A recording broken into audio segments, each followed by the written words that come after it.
जय हिंद। इस वीडियो में बात करेंगे एक ऐसे तानाशाह का जिसने लीबिया की जनता को सपने दिखाए।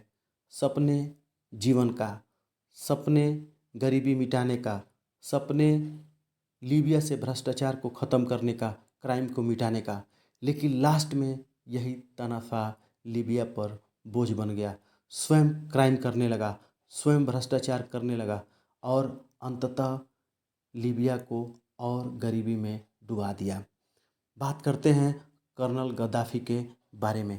कर्नल गद्दाफ़ी का पूरा नाम मुअम्मर मोहम्मद अबू मिनार अल गद्दाफ़ी था और यह लीबिया के बेदूइन प्रांत से बिलोंग करता था।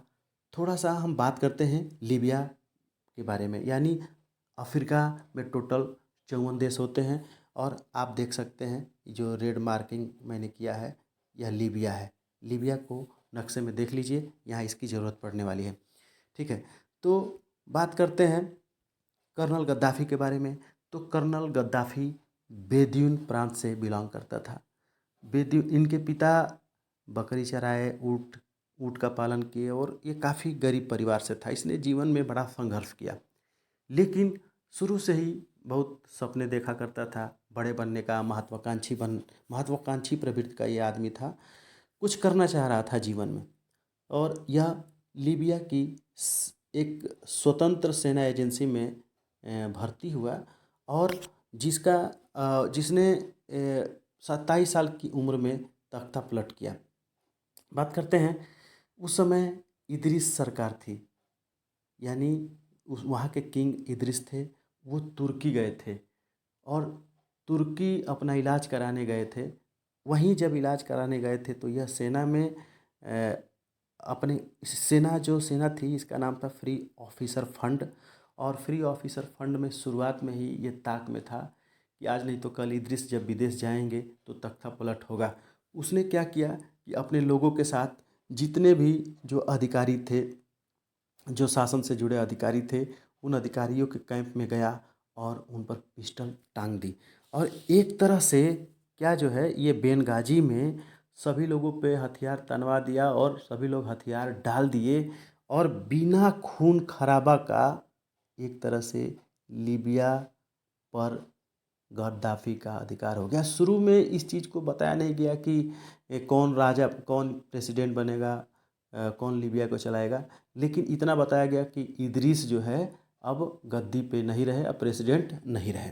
ठीक है, अब देखिए बात करते हैं जब वह लीबिया की शासन को अपने हाथ में लेता है तो इदरीस की बात करते हैं। इनको ध्यान से देख लीजिए। ये इदरीस ऐसे व्यक्ति थे जो 1951 में लीबिया आज़ाद हुआ। ठीक है, लीबिया आज़ाद हुआ। आज़ाद होने के बाद भी ये कठपुतली थे अमेरिका के और इंग्लैंड के।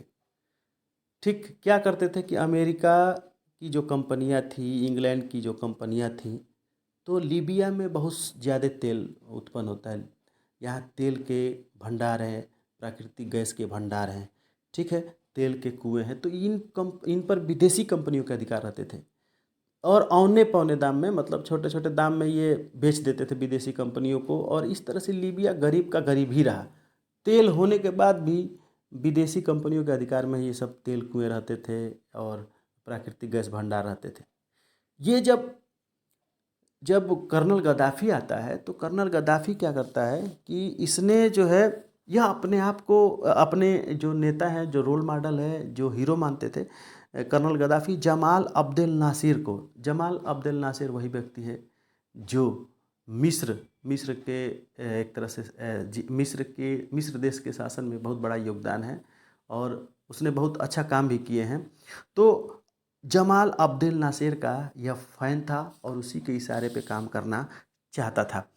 बिना खून खराबे का इसने लीबिया पे कब्जा किया और सबसे पहले उसने विदेशी कंपनियों को नोटिस दिया।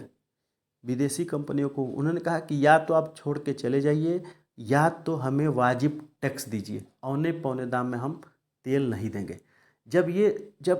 इन कंपनियों को जब नोटिस दिया गया और कर्नल गद्दाफ़ी ने बहुत कड़ाई किया, इस पर कड़ा रोक अख्तियार किया, तो धीरे धीरे ये कंपनियां टैक्स देने लगी और लीबिया की स्थिति बेहतर होने लगी। ठीक है, अब हुआ क्या, टैक्स देने लगे तो लीबिया की धीरे धीरे अर्थव्यवस्था अच्छी नहीं लगी। तो जो लोगों को ये सपने दिखाया था कि हम गरीबी को अमीरी में बदलेंगे, तो धीरे धीरे लोगों का जीवन स्तर अच्छा होने लगा। ठीक है, ये शुरुआत में क्राइम के विरुद्ध था, बहुत अच्छा कड़ा रूप अख्तियार किया, लेकिन जैसे जैसे ये थोड़ा समय बीतता गया, यह अय्याश होने लगा। अय्याश का बड़ी बड़ी गाड़ियों के काफिला में चलने लगा। ठीक, और ये समझ लीजिए कि ये एक तरह से इसकी जो कार थी, फैक्स वैगन कार थी, और फैक्स वैगन कार यानी 20-20 गाड़ियों का काफिला होता था। और धीरे धीरे ये लोगों पे अत्याचार, यानी ये अब जितने भी अच्छे पद थे, तो ये एक तो सबसे पहली चीज़ कि इसकी कई शादियाँ थी, और जो औरत पसंद हो जाती थी वो इसके हरम में आ जाती थी। और एक एक और कहा जाता है कि एक मंत्री थी, अमेरिकन मंत्री थी, जिनका नाम था लूसी। वो लूसी को इसने डायरेक्ट टीवी टेलीविज़न पे ही कहा था कि आई लव लूसी। ये लूसी से बहुत प्रेम करता था।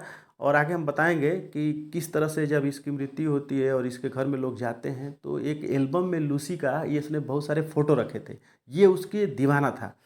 और यह अय्याश होने लगा। और सबसे बड़ी चीज़ कि भ्रष्टाचार को रोकने के लिए इसने ये वादा किया था जनता से कि भ्रष्टाचार दूर करेंगे, लेकिन सारे पदों पे इसके संबंधी, इसके लड़के इसके परिचित रहने लगे।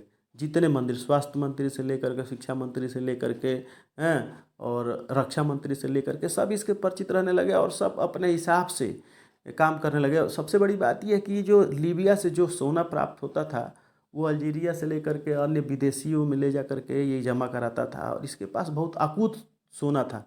धीरे धीरे जो इसने तेल से कमाई करके सपना दिखाया था कि हम लीबिया को अमीरों के रास्ते पे ले चलेंगे, लीबिया अमीर होगा, यहाँ के लोगों का जीवन स्तर सुधरेगा, लोग अच्छे से खाना खा सकेंगे, अच्छे से उनका मरीजों का इलाज करा सकेंगे, और साथ साथ शिक्षा अच्छी होगी इनकी। लेकिन वो सब धरा का धरा रह गया। और सबसे बड़ी बात ये है कि अय्याशियों की स्थिति ये थी कि मतलब इसके हरम में बहुत सारी स्त्रियां थी, और कभी कभी राजकाज छोड़ करके हरम में ही रहता था। ठीक है, तो अब धीरे धीरे आवाज़ उठने लगी इसके विरुद्ध, तो जिसकी आवाज़ उठती थी इसको ये मरवा देता था। एक बार वाकया ये था कि बहुत सारे लोग जो इसके विरोधी थे उनको जेल में ये डाला। और जेल में जो जेल में लोग डाले गए थे उनसे मिलने की मनाही थी। मतलब कोई भी गांव वाला, उनके गांव वाला या उनके परिवार वाला या कोई भी उन जेल के कैदियों से नहीं मिल सकता था। इसने क्या किया कि लगभग 1200 लोगों को जेल में ही, उनमें जेल में ही बम फेंकवा दिया और उनको मार करके उस जेल में ही दफना दिया। ठीक है, और सबसे बड़ी बात ये है कि इस ये जो है हमास से लेकर के, पीएलओ से लेकर के, अन्य आतंकवादी जो ब्रॉड लेवल पे काम करते थे अरब देशों में, उनको ये फंडिंग करता था। इवन ये जो मैंने आपको बताया था ऑपरेशन थंडरबोल्ट में ईदी अमीन, ठीक, जो युगांडा का एक तरह से प्रेसिडेंट था, युगांडा का तानाशाह था, उसका भी इसने साथ दिया। तो इसने क्या किया कि अपने देश के विकास के अतिरिक्त ये क्या कर दिया, अपराध फैलाना शुरू कर दिया। कई सारे इसके अपहरण कांड में और विमान हाईजैकिंग में इसका हाथ आता है। जनता त्रस्त थी, गरीबी की गरीबी, वैसे ही की वैसी, भ्रष्टाचार का भ्रष्टाचार वैसे ही। और सबसे बड़ी बात यह कि एक तानाशाह था जो विलास में, भोग विलास में लगा रहता था, लिप्त रहता था। अब धीरे धीरे विरोधी सेना तैयार हो गई, और इसकी कारगुजारियों से अमेरिका भी हस्तक्षेप किया, नेटो देशों ने भी संपर्क किया, नेटो देश भी लीबिया से संपर्क किए। और अंततः प्लान बना कि विद्रोही सेना और नेटो सेना गद्दाफी पे कार्रवाई करेगी।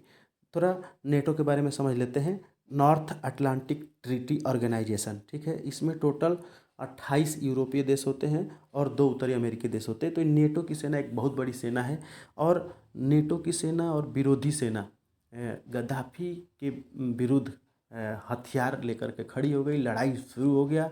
और ये जो है कर्नल गद्दाफी, बिल्कुल इसको देख करके अमरीश पुरी की याद आती है कि अमरीश पुरी शुरू में एक दबंग खलनायक रहता है, और लास्ट में जब मरने वाला होता है तो अपने जीवन की भीख मांगता है वो हीरो से, फिल्मी स्टाइल की अगर बात किया जाए। तो हुआ क्या कि अंतिम समय में क्या था कि विद्रोही सेना धीरे धीरे आगे बढ़ रही थी और यह क्या किया कि यह अपने जो इसका जगह था, मतलब इसका होम टाउन था सिरते, वो जा कर के सिरते में छिप गया। और चूंकि वहाँ हर जगह से वाकिफ था तो वो छुपा रह गया। धीरे धीरे वहाँ वो भागते भागते जब उसके पीछे सेना पड़ती थी, नेटो की सेना पड़ी और विरोधी सेना पड़ी, तो वो उसके पीछे जाने लगी। जा कर के यह एक पाइप में छिप गया, बड़ा सा पाइप था, उस पाइप में छिप गया। लेकिन सेना, नेटो की सेना ने, सेना का एक सिपाही देख लिया और जा कर के उसमें से वो छुपा था एक और आदमी के साथ, तो वो उस आदमी को बुलाया। तो वो आदमी आया तो पूछा, उससे पूछा कि कौन है, तो उसने स्वीकार किया कि गद्दाफ़ी है। तो गद्दाफ़ी को बोला गया कि ठीक है तुम बाहर निकलो, हम लोग मारेंगे नहीं, तुमको छोड़ देंगे। वो किसी तरह से गद्दाफ़ी उस पाइप से बाहर निकलता है, लेकिन उसको लगता है कि ये लोग मार देंगे तो भागने की कोशिश करता है। तो उसके दोनों पैरों में सिपाही गोली मार देते हैं, गद्दाफ़ी के दोनों पैरों में, और वो गिर जाता है। और गिर करके ये कहता है कि मुझे गोली मत मारो। वो उसकी यही यही शब्द थे। और ये तो यूट्यूब पे एक तरह से लाइव है, इसको आप देख सकते हैं। वो कहता है मुझे गोली मत मारो, लेकिन उसी विद्रोही सेना में से एक व्यक्ति जो उससे प्रताड़ित था, एक सिपाही उससे प्रताड़ित था, वह उसके सिर में गोली मार देता है। ठीक, और उसके सिर में जब गोली मार देता है तो आखिरकार इतने बड़े तानाशाह का देहांत हो जाता है। अफसोस होता है कि जो व्यक्ति लीबिया को सुधारने चला था, उसने लीबिया को बर्बाद कर दिया। लीबिया ने जिसके भरोसे सपने देखे थे, वो सपने चूर चूर हो गए। ठीक, अब इसमें अगर बात किया जाए कर्नल गद्दाफ़ी, तो कर्नल गद्दाफ़ी जब मरा तो लोग इसको देखने आए और धीरे धीरे एक ऐसे तानाशाह का अंत हुआ जो सपने दिखाया तो सही लेकिन पूरा नहीं किया और चला गया। धीरे धीरे विद्रोही सेना और वहाँ की जनता को कुछ रिलैक्स मिला कि एक तनाज़ा से मुक्ति मिल गई। ठीक, और कर्नल गद्दाफ़ी वास्तव में शुरू में अपने सिद्धांतों पे चलता, और अगर जमाल अब्देल नासिर के बताए हुए रास्ते पे चलता तो लीबिया को निश्चित रूप से वह अमीर बना सकता था, उसके अंदर वो क्षमता थी। लेकिन धीरे धीरे वो भोग विलास में लिप्त हो गया और भ्रष्टाचार में लिप्त हो गया और लीबिया का सपना सपना ही रह गया। ठीक, और आखिरकार 20 अक्टूबर 2011 को सिरते में गद्दाफ़ी को गोली मार दी गई और इस तरह से एक अंत हुआ एक ऐसे तानाशाह का जो शुरुआत में हीरो था, बाद में विलेन बन गया। उम्मीद है आपको कर्नल गद्दाफ़ी के बारे में जानकारी मिली होगी। वीडियो को लाइक कीजिएगा, चैनल को अभी तक सब्सक्राइब न किए हों तो सब्सक्राइब कर दीजिएगा। जय हिंद।